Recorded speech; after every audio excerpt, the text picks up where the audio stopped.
My man, it's been a minute, Yeah, Mars. It's been a minute, man. it's been since All Star New York. 2014, man. That was a year. Um, yeah, I think it was 2014 because I moved to New York in 2015, and I remember that was before I had moved out there. Okay, That okay. was like the cold. And listen, I've been living out there ever since. That was the coldest. That was the coldest it's been. Since I That haven't was the been that cold coldest. since then. That was great. That was great. Hey, look, man. So we're gonna jump right in and get started. For people who are Yep. just tuning in, who who might not be familiar with how I'm connected to DJ Mars, let me give a proper introduction. So I got a quick short story before we get started. Just to Yep. kind of tell you about who this guy is and just why we're cool and why I have so much respect for him. You just mentioned that back in 2014 you were in New York for work as a DJ Hmm. thing. Yep. I was in New York visiting my lady at the time. And my Hmm. cousin Shelly, who was a friend of yours, who's also on ATL, because that's where you are too. She put us in Yep. contact. Now, guys, at the time, I Yeah. was a young journalist just trying to kind of get my feet wet a little bit. So she put us in contact. Mars gave me the opportunity to kind of kick it with him and his homies for that first night that we got out there. And Hmm.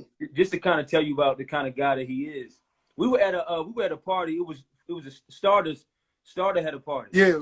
and The starter party. the I starter forget the party, venue, but I yeah, forgot. starter. Yeah, That yeah, was the yeah. first joint. Absolutely, because we went to that. We also went to, I think, DJ D Nice was doing this thing at some event that we went to. I think we went to like Yep. maybe 3 events that night, and I was with you, watching Yeah. you We we guys. we we was party hopping. We was moving. Man, it was cool, man. It was crazy about it is, I wanted to spend time with you to kind of not just get the story, but to build a rapport. But by the end of Uh-huh. the night, what was funny was at the end of the night, I'm like, hey, everything went good. I had a good time with DJ Mars and his boys. I'm thinking that's it, man. DJ, I'm getting out the car. DJ Mars is like, man, so what you doing tomorrow? I'm like, I don't know. You like, man, you trying to kick it with us tomorrow? We got parties to go to. I got more events to do. So you treated me like family, man. You definitely treated me like family. I still think about that. And then I got you on the phone weeks after that. And we actually did the interview, and I was able to put out the story, and it was really really dope. So Yep. that's the Appreciate type of that. the type of guy this guy is right here, man. And I'm glad you could join. You could join the live tonight. So you in ATL. Before we get started, Hmm. what's going on in ATL right now? Because I hear that you guys are reopening some things May 1st. How you feel about that, man? Yo, let me tell you something, bro. Literally, I just told my son, hold on one second, one second. I just told my son, we ain't going nowhere. Like, yo, bro, I, I'm going to the grocery store tomorrow, Yep. and I'm not leaving I ain't going nowhere, man. I've, I exercise daily, right? So I ride my bike, right? I've changed my bike riding schedule to avoid people. Okay. Like I was already avoiding people. I'm really avoiding people now. I go bike riding at 6 a.m. Okay. Like I'm not messing around with Not none of taking. this. No, man. No, no, no. I'm not taking no chances whatsoever, bro. Zero. I don't care what the governor says. And now I just saw a report that the president said basically the president is contradicting the statement that the governor says. Like, what, they're playing games? Man, Like, games with us, man. I mm, left New York like mid-March and came back to be more where the family is to be mm, with them because it's just so crazy in New York right now. So I haven't even been back for a while, man. So and I don't know. I want to go. I miss my apartment, mm. but I'm like, man, I care about my safety too, So Yeah, yeah, yeah, yeah, I'm yeah, with you on that, man. I try to stay in the crib as much as I possibly can, which is why I bro. started this series because everybody's at home. Yo, like I felt like it was a setup, dude. Like first of all, if the bowling alley, they're allowing people to go bowling. Like that's why is that even an option? Like who said the important places for people to go? Yeah, bowling's one of them. Like, come on, man. The Bar bowling, shops, I'm seeing bars, restaurants. I'm like, what's going on? Um, bro. So the first week that this occurred, yeah, I remember I went on live. I was spinning live, right? And I remember I did one set like early on. Um, when I first realized that we weren't going anywhere, Yeah. the next morning I woke up and I shaved my beard, I shaved my head, and so I said, "Yo, I'm not going to be able to get a haircut, so let me just cut everything off myself." So what you see is the natural growth Yep. between whatever day, let's say it was March 10th. I'm just picking a day, Okay. March 10th to today. So it was March 10th until now. I was like, yo, I'm not going to no barber shop. I'm not going to get a haircut. Like, nah, man. You see why No. that's why I put my hat on, man. Bruh, like, bruh. Now, Mars, you mentioned something, man. I want to talk about that. So you mentioned doing your live DJ sets on Facebook and on Instagram. You've been doing it. And I want to say this, and I'm not just trying to gas you because you're my guy, but I'm gonna be honest with you. And I know DJ D Nice. He kind of picked up a lot. It was like, man, it kind of went viral when he started to do it. But I'm telling you, for me, you were the first DJ that I saw consistently doing these live DJ sets on Facebook and on Instagram, and people were just flat out loving it. So tell me about when you started doing that and how what that experience has been like for you. It was it was early on when I realized that the whole country was shutting down, right? So my man Jay, who promotes Lava Lounge, he was like, yo, you should go live. Like really, it was that simple. He's like, yo, you should do it. So let's say D-Nice started like a day before me or whatnot. I know E-Class started a day before me, and then I started, and I was just like, so here's what I'm going to do. I noticed a lot of DJs, because D-Nice wasn't the first, biggest, but not necessarily the first. So I noticed all of them were going late night, like evening, and so I said, yo, I'm going to go in the morning. Well, in the morning at noon, at 12 noon is what I said I was going to do. I was going to go at 12. So I said, yo, I'm going to go on at 12. And this is just what I'm going to do at 12 o'clock. So I set my schedule basically every day from 12 to 1. And then when I do get on at night, my nighttime sets are unannounced. So I just come on whatever. So I got this interview, then I got another interview at 8:30. Then I'm just going to get on at 9 just to get on. Just to rock. You on every day, or you on 5 days a week? You on the whole week? Yeah, I spend 7 days a week. I'm on 7 days a week. That's what I'm talking about, man. Now tell me this. So I know that this is new for everybody, man, because I know you used to being out and about. You have your spots that you're at on a weekly basis in ATL. You travel a lot. You work with some big name artists. What was your schedule like before stuff hit the fan? Crazy. Yo, I was literally on a flight leaving Atlanta every 10 days from January 1 up until this. So when I say this, for me, this started March 8th. I remember we had a Monica show booked in Detroit, and the show got canceled because of the fear of this. So that was my first gig that, kind of evaporated. We'll use that word. It evaporated. But prior to that, yeah. We had a bunch of, when I look at the schedule now, it kills me, man, because I'm looking at money that I'm just not going to make right now. God willing, it's going to reach my pockets sometime later. Yeah. But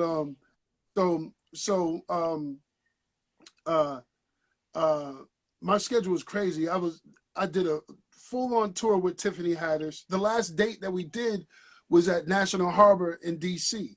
I forget the date, but I've been rocking with Tiffany Haddish, Monica, and Carrie Hilson. Like I was moving. Every 10 days I was on a flight out of Atlanta, like leaving the A to go somewhere. Every 10 days I was moving. And then this hit, it destroyed everything, B. Man. Destroyed everything. I'm going to say this because I remember kind of going back quickly to when we were in New York. I remember having a conversation with you and having a conversation with your homies, and something that really stood out to me, something that I was kind of even learning in that experience, where you basically told me that, like, let's take that night, for example. You weren't the only DJ that was booked for that night. And you were explaining to me that each DJ that's scheduled to go on has a role to play, right? Has a job to do, because I look at DJs I look at DJs and audio engineers as like the soundtrack, like providing the vibe. in the soundtrack Mm-hmm. for while they up there for that event, for that night. Mm-hmm. So I feel like this is a time where people are really getting a chance to see it. You might have put this on Facebook because it might have inspired this question, but I feel like this is the time where people are really getting to see just how important you guys are, the DJs are. You know what I'm saying? What do you think Mm-hmm. about that? You look at this as an opportunity to kind of remind people where the soundtrack and who sets the vibe?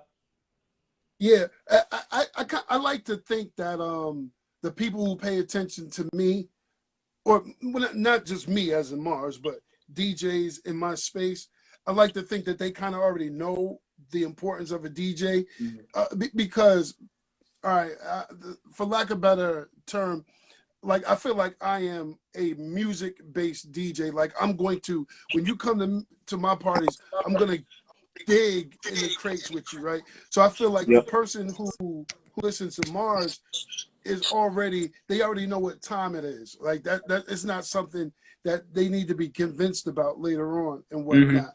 Um, um, so those people already know the importance of a DJ. Now, in today's climate, when you're sitting at home and you're bored and you could be going through a little bit of depression, Yep. you could be thinking about the money that you're losing because of your job. I think that DJs do a great job in terms of taking you to another place. You know what I Yep. mean? Like, Absolutely. on Mondays, I do a set called Motherland Mondays where I'm playing all Afrobeat and deep South African house music, right? So Okay.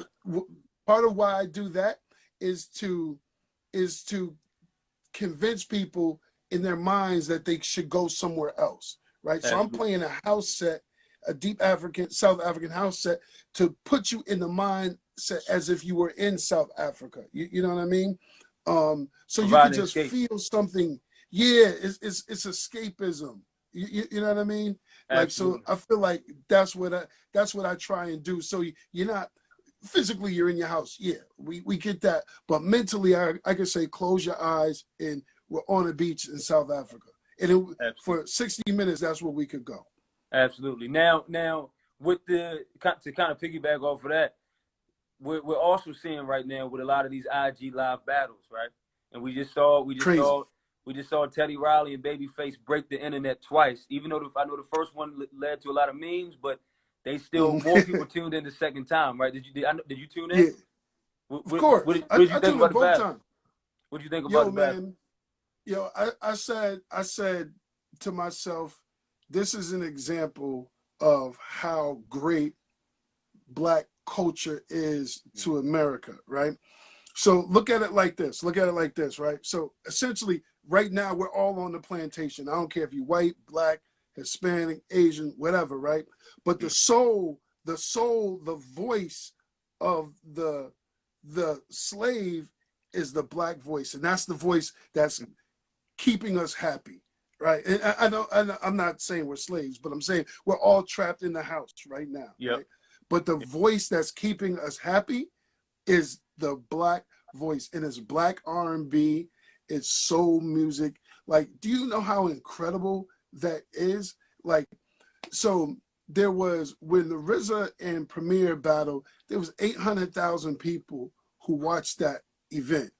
800,000 people with no promotion. No Yo, promotion. to listen to Black music when Babyface and Teddy was on, it was like the soundtrack of two generations that occurred at the same time. So peep how I explain it, right?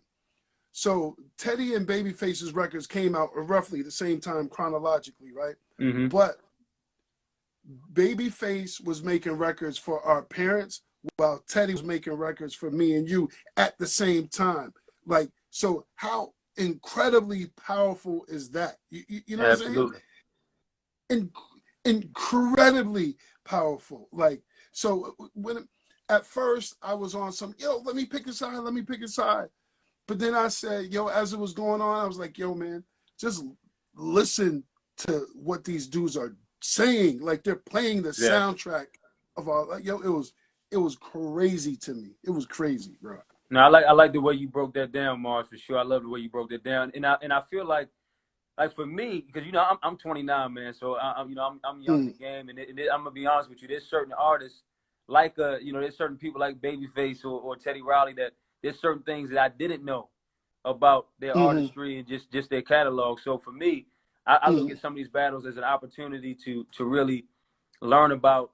It's an opportunity to also see, okay, this person you wrote that song. Oh, you were part of the production for that. I didn't know that about some of these artists. So I feel like the producers and the writers are getting their roles. This is an opportunity for them to get their flowers, man.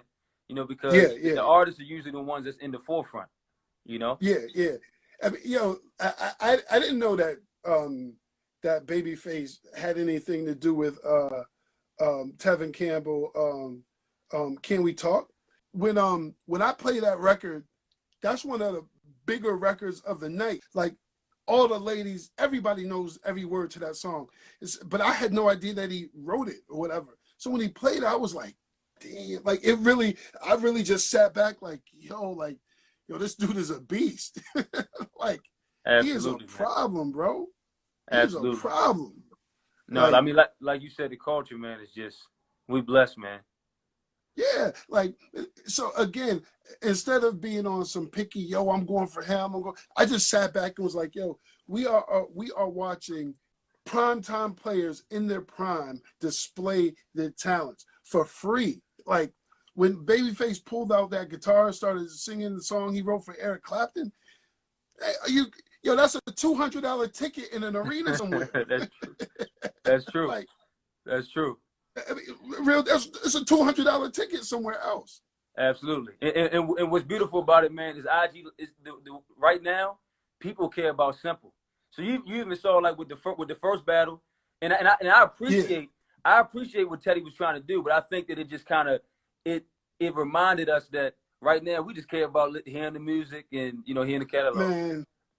When I saw that, the one on Monday, I'm telling you, I was just sitting here like, yo, man, this is really what they're doing is showing me why I love Black people and why I love Black music. Like, it was real.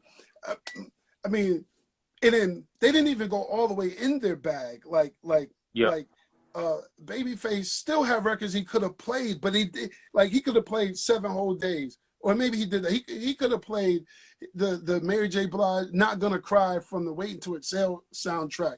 Who I thought that song was perfectly written because really it was the synopsis of the movie, but he didn't even get to that. So I was like, we watching two giants just display their work. It was incredible to me.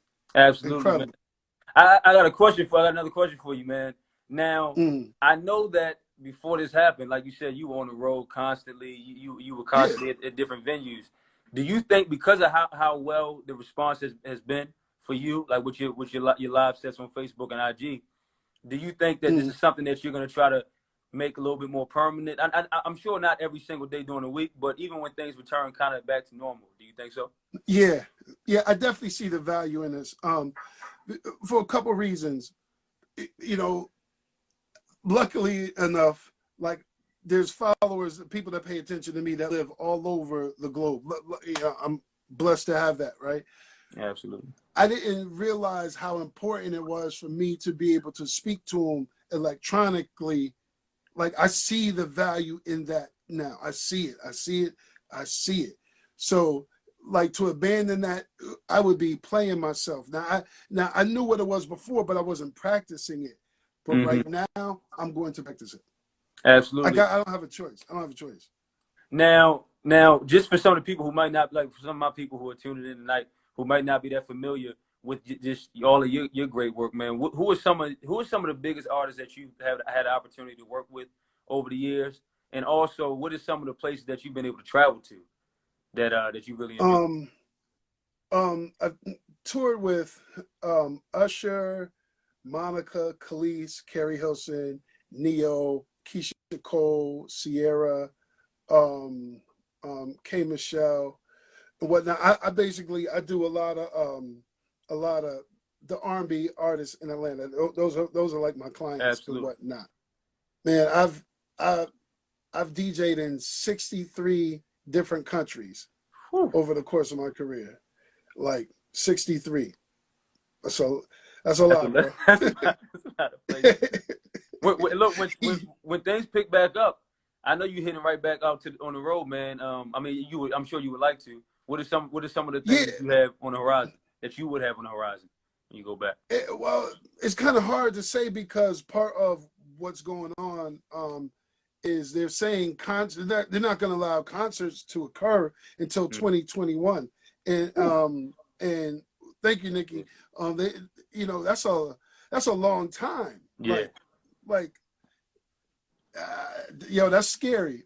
So I don't know what the concert season is going to look like. That a majority of my money comes from being on the road. Like we have Monica tour dates, like off top, like Monica tour dates, Carrie Hilson tour dates. Again, like I said, I was touring with Tiffany Haddish.